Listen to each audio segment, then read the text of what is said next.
name's Anne Marie Gillis, and I've been a resident of Ward 3 for over 35 years.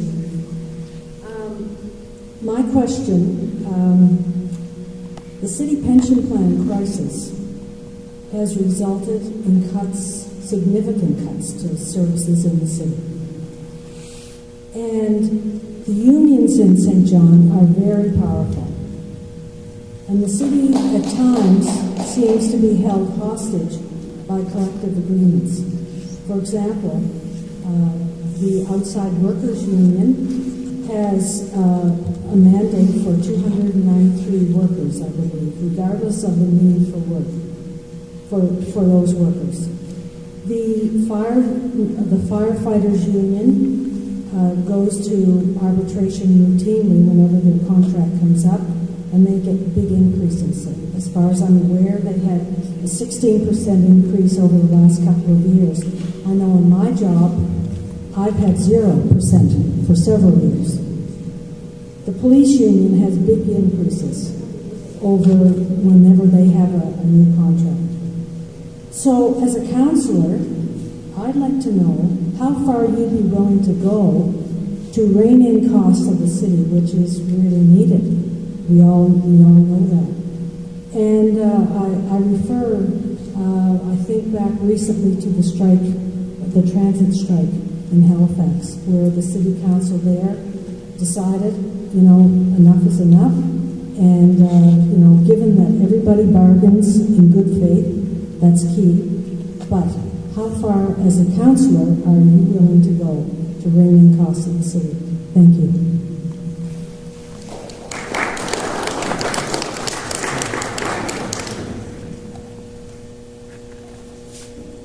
I worked 22 years down in St. John Shipbuilding in Dry Dock. If we don't have unions, especially in the construction industry, they would put you in a position where your life might be in danger. They would ignore safety regulations. The thing about unions is that we have to strive to keep the pendulum in the middle. I agree, if it goes too far to collective bargaining and they make too much money, then the businesses are going to hurt. If the pendulum swings too far to the businesses and they have everybody making $10 an hour, then our economy is going to suffer. Who's going to buy the cars and the houses? Who's going to support the businesses if we have no expendable income? As a councillor, if I get elected, I'm going to be put in a management position. I will look at things.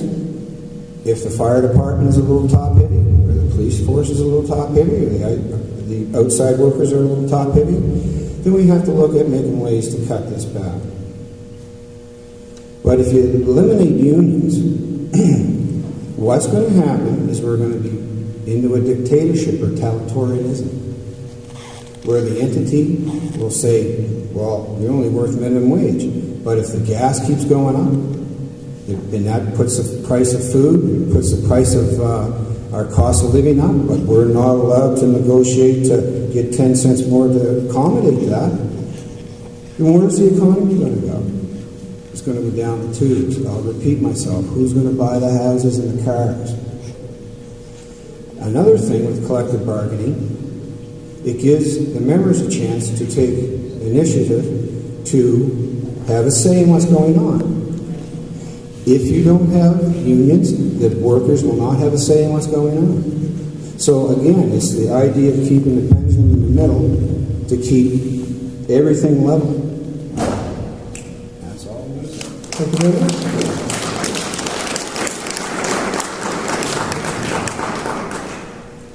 Well, I too believe in unions. They have created the middle class as such, and society has benefited from them. But we're all in the same boat. Union and non-union alike. And speaking of a boat, if one particular passenger wants to eat more of the food than others, the others suffer. So we have to work together. Find that balance. Now, unions can exercise their right to withdraw their labor. Okay. And we'll deal with that. I've spent years in negotiations. Can we negotiate something that'll avoid that? I would hope so. With respect to, you mentioned, Amory, the pension account. You know, that started out as a retirement pension account. Then after a while, they put in long-term disability into that pension account. That takes the raw money, the new money going into your retirement pension. It's not allowed to mature to fruition. That's got to be separated out. We can and put into its own accounting system. But you have to deal with unions. If the firemen want to go to arbitration, that's fine. But suppose the arbiter gives them a 3% rate. Where's the money going to come from? That's what the city is going to be saying to the arbiter. Where's the money going to come from? Look at our budget. Well, I'll tell you where the money's going to come from. The firemen already have their budget. And that's where it's going to come. So you decide who you lay off, what fire stations you close, so you can get your 3% raise. And have the union executive go out to the valley and live in a nice, comfortable society and have us pay for it. So, there it is.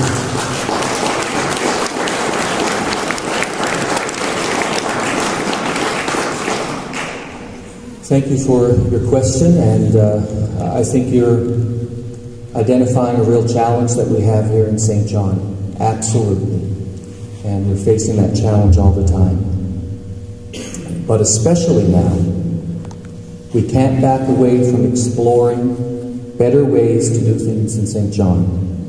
The status quo must be displaced by courageous and innovative solutions in order to achieve citizen and council priorities. Now, how do we do that? I am fully in support of the recommendation that the city manager has brought forward to council to conduct a core service review to achieve efficient delivery of city services. A part of that, we talk about some of the clauses that exist in contracts, and I'm all for challenging that. And I think over my term, there's times that I've put forward reviewing things like volunteer firefighting units complementing the professional service that exists. I've been for taking a look and reviewing over again some of those ideas, and those things are not popular necessarily with certain unions, but I believe that very much needs to be a part of the core service review. But at the same time, before we decide to take on that number that exists, for instance, in one particular union's contract, I think we first want to understand, though, and determine and want to protect an acceptable level of service, right? Like I could arbitrarily say, I don't think there should be 293 workers. And perhaps after we do a core service review, to look at where we could find new efficiencies and how we deliver frontline services, we will quantify a little better and understand a little better what that level of service could look like. But we really want to determine that before you take that on, that we don't first identify that you pretty well need that number to adequately provide frontline services. So that's a part of the evaluation, I feel. But we need to be willing to do those things and to take it on. Absolutely. Thank you. Anyone else have anything to say? I just want to say I have great respect for unions. The workplace standards that we have today in this country are workplace standards that have been fought for by the unions. And I want a quality police service, I want a quality fire department, and I want to pay a fair price for it. So now, I don't want it to be top-heavy. So if I'm willing to negotiate with that sort of thing, but I want a quality service for a fair price. I just had the fire department in, as we all know, in this neighborhood for a day. And so we require, a quality product there. And as far as the Oakside workers go, that contract is bugging me as well. And I don't understand that. So that would be something that I would want to challenge, is that sort of a thing. But I want a fair price. I don't want an overextended price. I don't want a top-heavy unit. Thank you.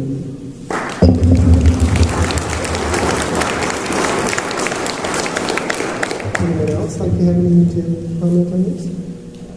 All good? Any other questions?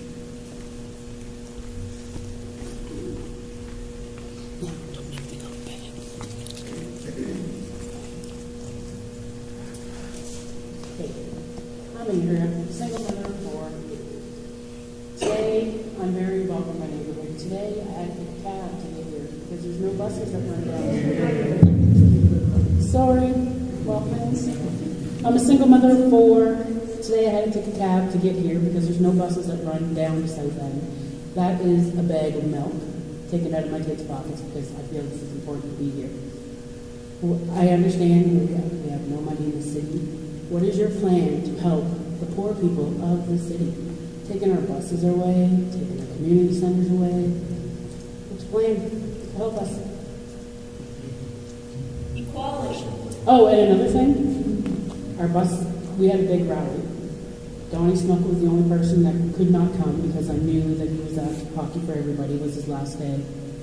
Terry's a big thing, and nobody said anything. None of you guys were there. Granny were tweeting from uptown, which sucked. Nobody stopped in to support us. That's my question. How are you going to help the poor people instead of just ignoring us, pushing us off to the side and sticking us in a corner? Sorry. That's my question. How are you going to help us, the poor people? And who's paying for my cab? Home.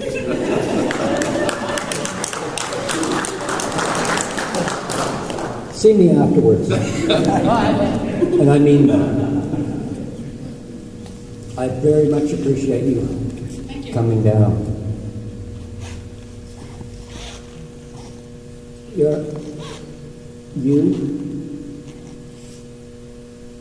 There's so much, and you're not alone. All we've got to do is look around this school that we're in. Look at the people outside. We are spending. We are spending, we are spending, we are spending. Some would say we are cutting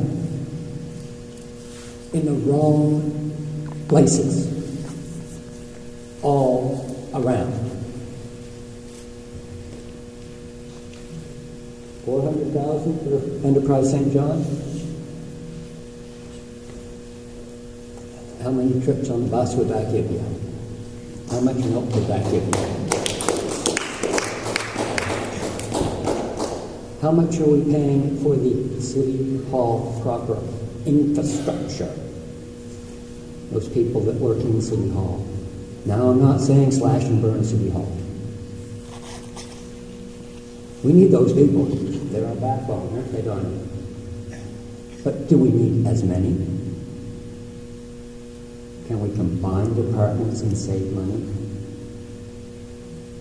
Can we put our use the savings, put our buses back on the road? Put money back into our community centers? Put money back into our youth programs?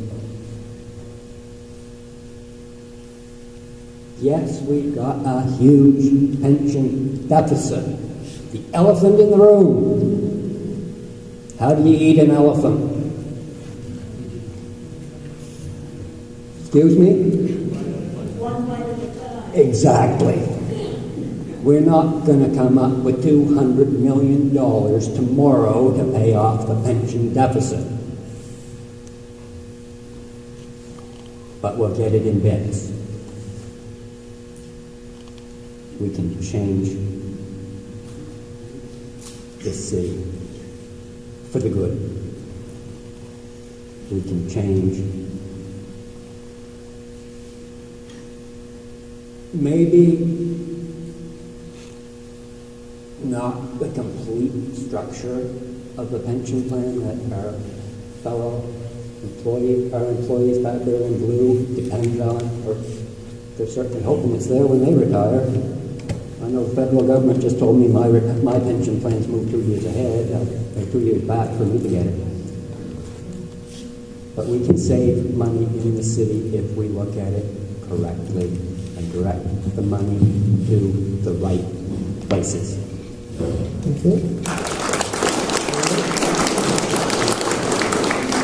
I've already talked about the bus. You know I'm all about the bus, and I'm hoping to rode the bus yesterday for a couple hours, and Take it for a week. oh yeah, I know, and Take it for a week. and yeah, you know, I get all that. I can do what I can do for the bus, and I'm a big supporter of it, so I'm not going to go there again. I've already talked about the bus tonight. As far as poverty goes, it's a huge issue. I think the answer to poverty, and if it was a simple answer, it would be solved by now, but I think the answer to poverty is with our youth. So I would like to see us as a municipality support our youth as much as possible. There's teen resource centers, there are food banks, there's all kinds of things we could do that. Malcolm X said, an education is your passport to the future. And I think that the only way to attack it is with our youth. And I would be willing to advocate for that, because I'm, that's the only answer I can see. It's the only way to break it. It's the only way to cure it. Thank you.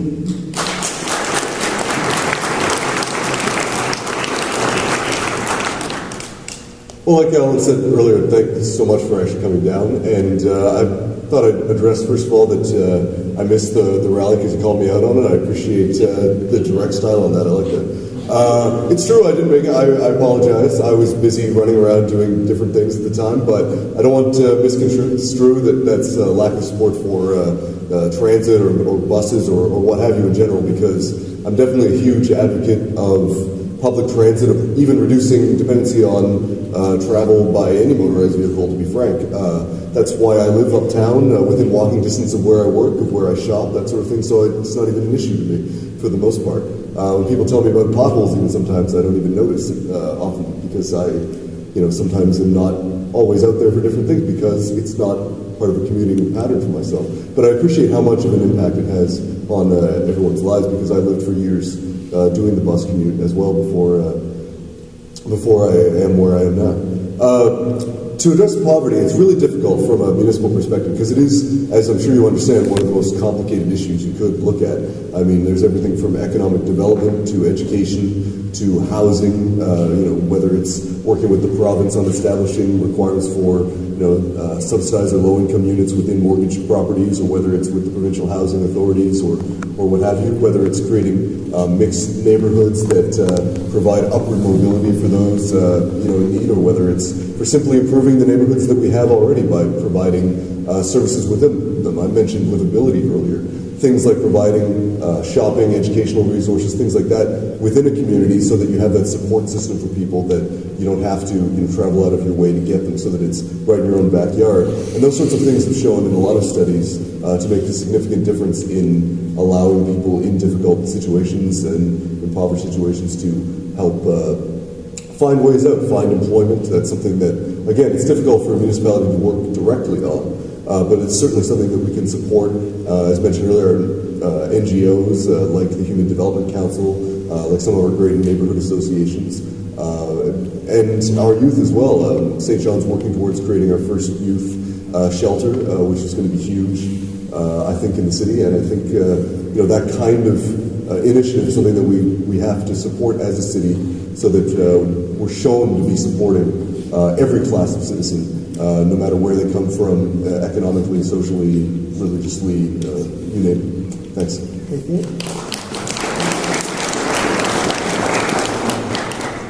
Thank you, Carol. First of all, let me say I'm impressed. You made the effort to come down here, and I like your concept. This cost me a bag of milk. If you got 4 kids, that's important. But I think of another scenario as well. So you made the choice to come down here to make that statement, and I get that. But I sometimes think of the young single mom with a couple of children at home, and she's got a low-paying job, but she's got 2 small children. She's got to get them to daycare, or school or whatever. Public transportation has been how she has been able to do this. I think we've seen this scenario before. You start restricting that public transportation, she has to make a choice. Does she get to her job, or does she take her children to daycare? Which comes first? Well, she eventually ends up doing exactly the same thing you did, taking a cab for one of those. Well, that's a bag of milk, as you say. There and back. So at the end of the day, who would blame her for making the economic decision to say, this is crazy, I might as well go on welfare? Where does society go from there? Not good. The indication of a good, healthy, urban environment, one of the indications, aside from parks and recreation and things like that, is your public transportation system. It must be tailored to your needs, not to the people who run it, to your needs. So I'm all for taking the whole system, looking at it. Is it serving the population that it should be? The demographics within that population, is it properly serving these people? So I support you in this, and I appreciate your sacrifice. I hope things work out. And I agree with Mrs. Weir as well. The key to all of this, to get out of poverty and things like that, and near poverty, is through education and the education of our children. It's been said before philosophically, at least, poverty isn't necessarily the lack of money. It's all of that. But more often than not, it's the lack of hope. When you take hope away, the whole fabric of society falls apart. Thank you.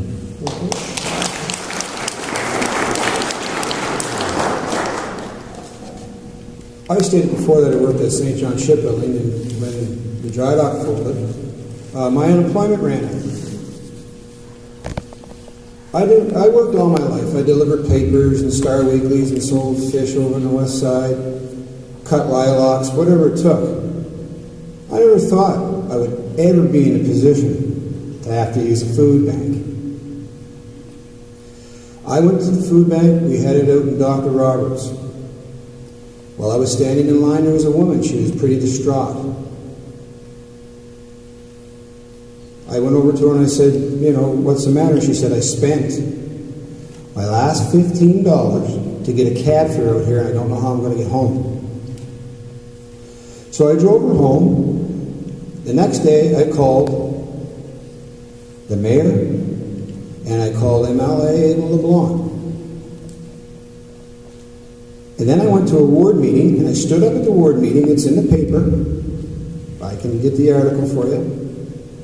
And told them what was going on. With their cooperation and mine, we got the food bank moved down to the Carl Community Center. Girls, don't let the shirt and tie fool you. I know what it's like with 4 children, not being able to pay a mortgage, having a light bill up to $1,500. Like I said in my first opening statement, I will do whatever it takes to improve the bus system in the city. And another thing I'm promising in these ward meetings, so you guys can come to those meetings and tell me what you want or what your ideas are for improving the poverty situation in the city. It will make me more effective as a councillor and keep me in touch with my constituents. Again, we only had 2 ward meetings in 4 years. We were promised 3 a year, and every time I called the councillors, it was put off. Now, girls, I want you to do something. I want you to go down to Carl Killen's office and see if you can drag him out of there, see if you can find him, and tell him your problem. And he knows. Is he doing anything about it? That's who you should be contacting as well. And again, I'm going to make it a promise to set up a committee to overhaul the food bank system in this city. Thank you.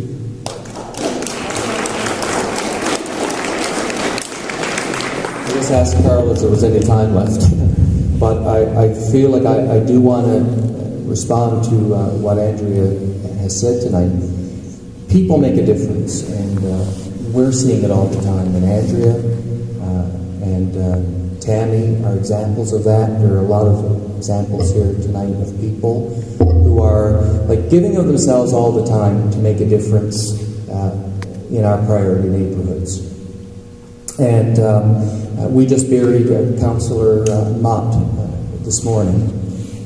An example of a humble man who gave of himself without hesitation, long before I knew him, caring about young people, coaching them, mentoring them.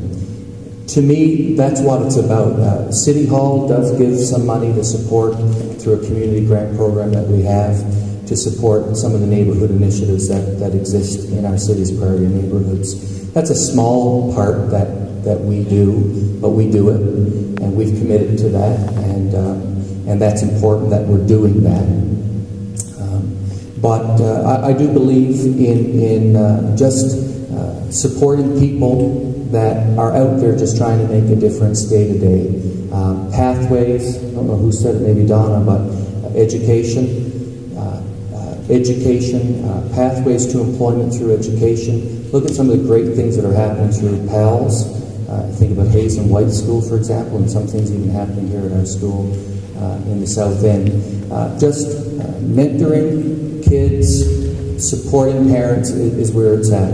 We've already talked about transit, but I think you know where I stand on transit. And we were fighting for a better budget, and I know it was a hard budget, but I've just recently been appointed to the Transit Commission, and I had asked the Transit Commission to please let me go back to council one more time to see if I could see for the $100,000 that would have been necessary to retain the South End evening bus service, for example.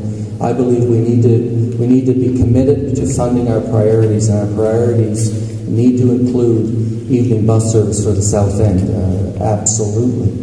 We're in a situation now where somebody on Broad Street, an elderly person or a parent, single parent, has to walk 9 blocks up a steep hill. So those are the quality of life issues that we also need to be sure that we are identifying and committing ourselves to as a part of the plan to help priority neighborhoods and the people that live in them. Thanks. Okay.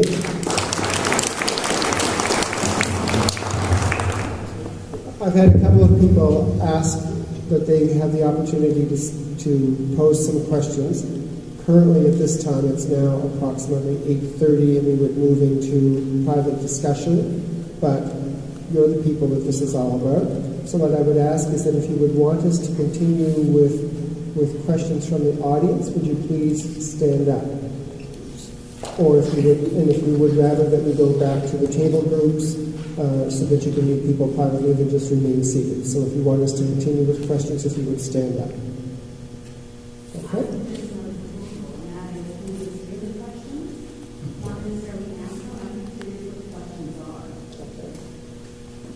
All right, we will take 2 minutes and we'll clear these questions. Chris, do you go ahead, Ryan, and you have one. I'd like to come to the microphone.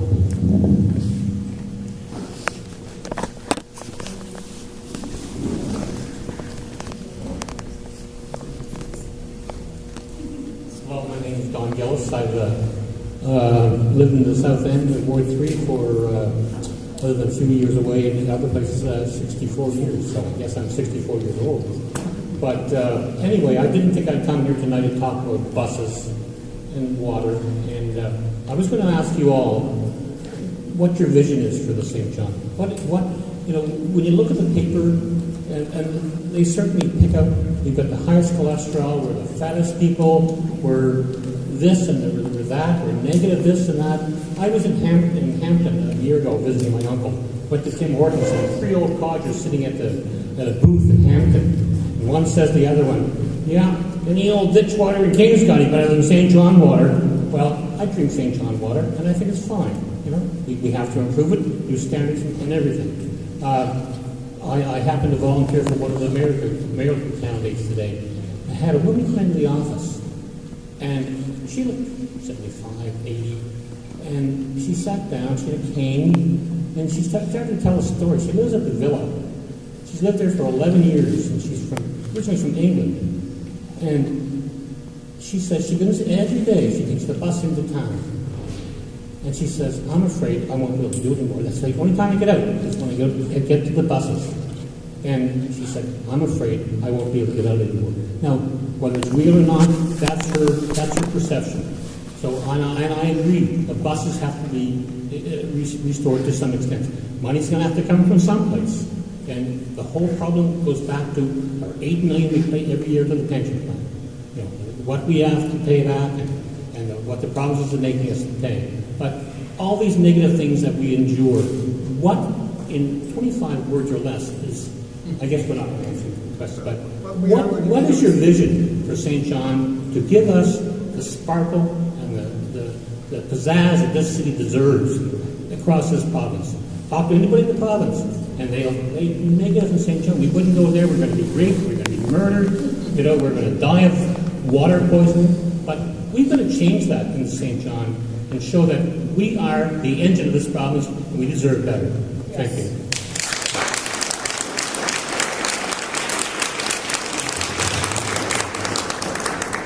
Thank you for your comment, and we are going to give you an answer to that. What we're going to do is have the individuals email us answers, and we will post them on our Facebook page so that people can see. So you've been challenged with the idea of identifying the vision that will bring some sense of hopefulness to our future, and we'll be looking for that answer, and we will be posting that on our Facebook page. Christy, go ahead. So I guess my question is that for all of this, so my question really revolves around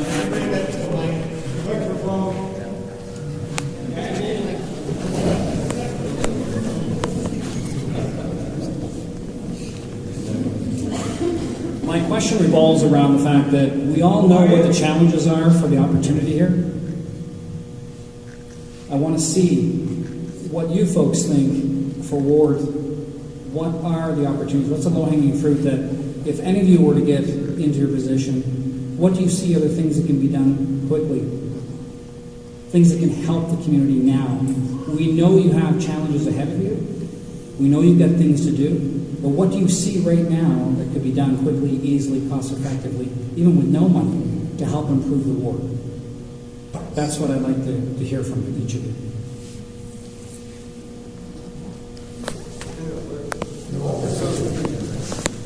This question has been posed to you, and what we will do is ask you to send us your response, and we will post that on our Facebook page. And if anyone at any time has any question, wants to hear something, if you're not on Facebook, you can just email our office at pulseinc@nbnet.com, and we will send you an email with the responses. Is that contact information in this paper? It would be in the regular edition of it. Okay, so now we will, one thing, I'd like to thank everyone for coming tonight. I'd like to thank people for the questions. I'd like to thank the candidates that are running for Ward 3. I appreciate the woman's comment that talked about the bravery and moving forward and the strength of Constitution. So we look forward to that, and we will on May the 14th have the opportunity to elect two of these persons to Ward 3. Thank you very much for coming tonight. We will be discussing at the back.